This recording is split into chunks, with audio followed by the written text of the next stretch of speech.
Tere, kallid kaasteelised! Täna räägime siis siin sõjaõhutamisest ja võtame ka lapsed ja majanduse põhjalaskmise ette. Ja kirjakohaks tuleb meil psalm 53. Meeletu ütleb oma südames, Jumalat ei ole. Nad talitavad riivatud ja jõledasti ei ole kedagi, kes head teeb. Jumal vaatab taevast inimlaste peale, et näha, kas on mõistlikku kedagi, kes otsib Jumalat. Kõik nad on taganenud üheskoos, on nad läinud raisku, ei ole kedagi, kes head teeb, mitte üht ainustki. Kes seda siis ei mõista, need, kes teevad nurjatust, kes söövad mu rahvast, nagu süüakse leiba. Jumala poole nad ei hüüa. Seal valdab neid hirm, kus ei ole hirmu põhjust, sest Jumal pillab laiali selle luud, kes seab leeri sinu vastu. Sa saadad nad häbisse, sest Jumal on nad hüljanud. Oh, et Iisraelile tuleks pääste Sionist. Kui Jumal oma rahva vangipõlle pöörab, siis hakkab Jaakob ilutsema, Iisrael saab rõõmsaks, aamen. Me oleme jõudnud siis olukorda, kus grupp seltsimehi arvab, et võib pidevalt rahvast hirmutada. Ma ei tea, kes neid droone siia laseb. Tundub, et mõnel tüübil on lihtsalt igav tegelikult. Et tahaks nagu raha teenida ja teised tüübid siis kasti lasta, et siis panna see suur summa tasku, mis vahelt tuleb. Seltsimehed tahavad siin igasuguseid õppusi korraldada, valmistada ette inimesi sõjaks. Käisin siis ühel koolitusel ja siis seal õnnestus mõne inimesega vestelda. Tegemist oli küll arvutikoolitusega, aga tuli ikkagi jutuks pauside aeg. Et koolides saadetakse siis 9. klassi lapsi juba sõtta ja tüdrukuid. Kuulge seltsimehed.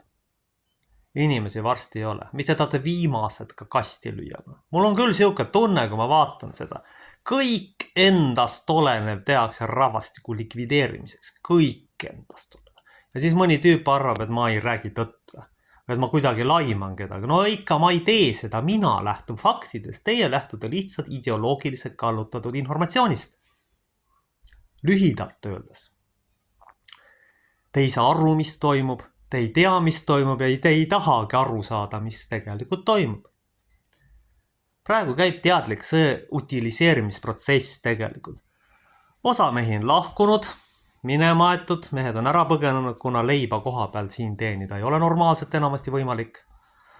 Osad siis saadetakse sõtta utiliseerimisse, osad lihtsalt joovad surnuks, sest tegelikult Eestis ei ole normaalset sotsiaalabisüsteemi.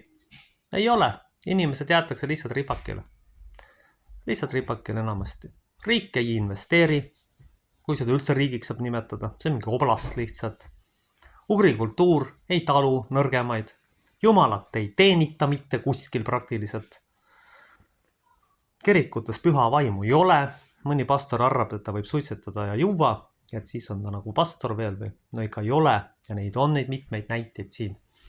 Ma ei peagi konkreetseid nimesid välja tooma, aga kahjuks on see väga levinud pahe. Samamoodi ikkagi sõjaväes käi pastor ei ole minu jaoks tegelikult usutav, sellepärast, et teie ei tohi mitte teenida kahte Jumalat. Kui te olete seal, siis olete seal. Kui te olete kirikus, mitte niimoodi, et te teenite sisuliselt riiklikuid mõrvareid ja siis arvate, et saate Jumalat teeda. No ei saa ikka. Kas te ikka pühakirja mehed või naised olete lugenud? Selle jaoks on eraldi asjad. Te saate nendest ainult palvetada. Aga tegelikult, kui te sinna lähete, te ei teeni enam Jumalat. See on otseselt vastuolus kristlike põhimõtted. See riiklik tapamasin on see sõjavägi, mitte rohkem ega vähem. Ja niikuinii ta teenib ainult relvaärikate uue ja mitte rohkem ega vähem ja tegeleb kõikide valge rassi likvideerimisprotsessiga. Nii kui vähe oleks, et maksekeedest. Siis on kõige hullem, mis lastega korraldatud on. Noortel on võetud ära moraal, eetika, mitte liberaalset jama aetakse igal pool. Meedia ei kõlba üldse mitte kuskil enamasti. Selles on asi. Meie ainuke ülesanne on päästa lapsed. Ainult nendele saame me anda edasi teistsugused väärtused. Ja õnneks pole kogu ühiskond hukka läinud. On ka neid inimesi, kes neid väärtusi jätkuvalt toetavad. Aitäh neile selle liberaalse surve all, mis igalt poolt vastu vaatab. See vaatab igalt poolt vastu, iga nurga pealt vastu.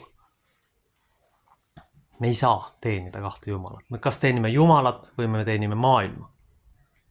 Teistmoodi see ei ole võimalik. See teadlik sõja õhutamine, mis tegelikult käib. Kui keegi arvab, et sõjavägi teda kaitseb, ei, kui jumal ei taha, ei kaitse teid mitte miski. Mitte miski. Kui te enne tema poole ei pöördu, siis kaitset ei tule lihtsalt. Aga kuna rahvas suurem jagu on jumala üljanud ja riik irvitab või oblast irvitab selle üle, no ma ei tea, mis tagajärjed siin lõpuks tulevad. Teadlik, suurriigiga tüli norimine on idiootsuse tipp, ma ütleks välja. See on sisuliselt sutsiid. Praegune välispoliitika, mis oblastil on sisuliselt rahvusliku genotsiid ehk sutsiid. Ja arvata, et see on laim, kui me lähtuda faktidest. Esiteks vaadake inimese kaarti. Nii, kui suur on Venemaa, ükskõik kui nõrk või tugev ta on, sellest ta sõidab lihtsalt üle. Ja nüüd hakata mind süüdistama, et ma laiman või blameerin, no selle võib ainult andeks inimene, kes ütleme otse välja, ei tea asjadest mitte midagi viisakalt. Reaalsustaju peaks ka nagu olema ikka. No kui seda ei ole, no mida sa teed, siis on lihtsalt globalistidele kasulik idioot. Kõik. Mitte midagi ei ole teha, noh. Antud ei ole, aga võtta ka ju ei saa ja ma ei saa inimest hukka mõista sellepärast, et ta ei saa mingitest asjadest aru. See on lihtsalt tema isiklik tragöödia pigem. Ja mina ei hakka teda sellepärast ma ei tea, mida talle tegema ja millest teda süüdistama. Kui ta ei saa aru, siis lihtsalt ei saa aru. Me peame hakkama lõpuks asju õigete nimedega nimetama. Me peame seda tegema. Me peame ühiskonnale väärtused tagasi andma. Meil on vaja hakata sotsiaalsüsteemi tugevdama, sest majandus kukub niikuinii varsti täielikult ja puhtalt kokku. Kui niimoodi edasi läheb, kui maksupoliitikaid ja asju üldse tegelikult ei muudeta. Selles on asi. Me ei saa seda mitte mingil juhul ära unustada. Kui see rahvuslik sutsiid jätkub selle poliitika näol, ma ei tea, mis siin toimuma hakkab. Ega jumal ka lõpmatuseni teid kaitsma ei hakka.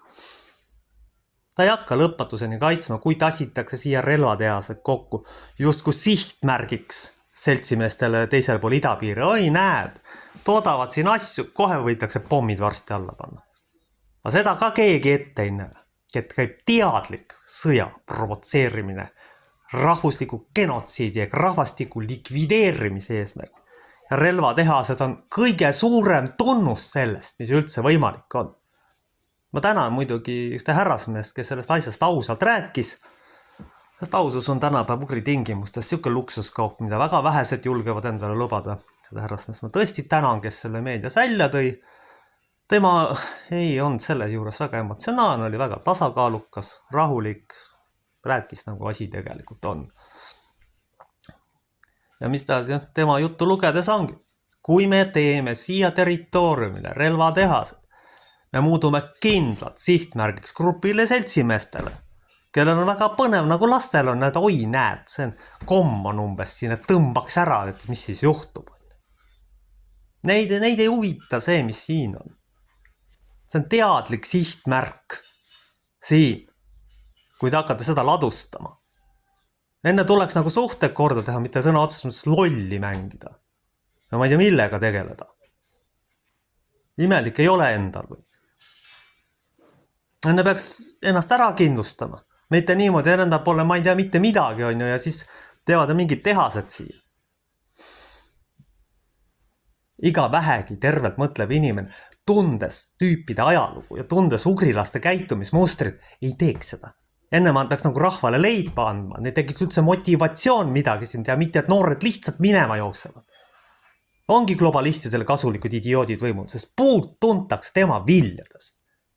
Mitte milleski muus. Puud tuntakse tema viljadest ja kui viljad on kehvad, on puu ka kehva. Ja ongi väga lihtne. Mitte arvata, et ma mingi blameerin. Ei, ma ei tee seda. Mina lähtun ainult faktidest. Teie ei lähtu. Teie ei lähtu seda. Vaadake mehed ümber ringi, mis toimub. Rahvas on minema jooksnud.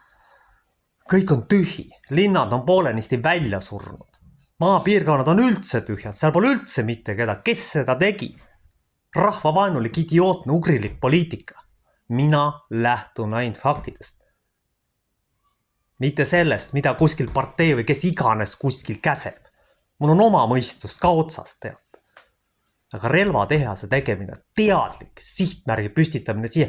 Ühesõnaga maksumaksja maksab enda tapmiseks pandud objekti lihtsalt kinni.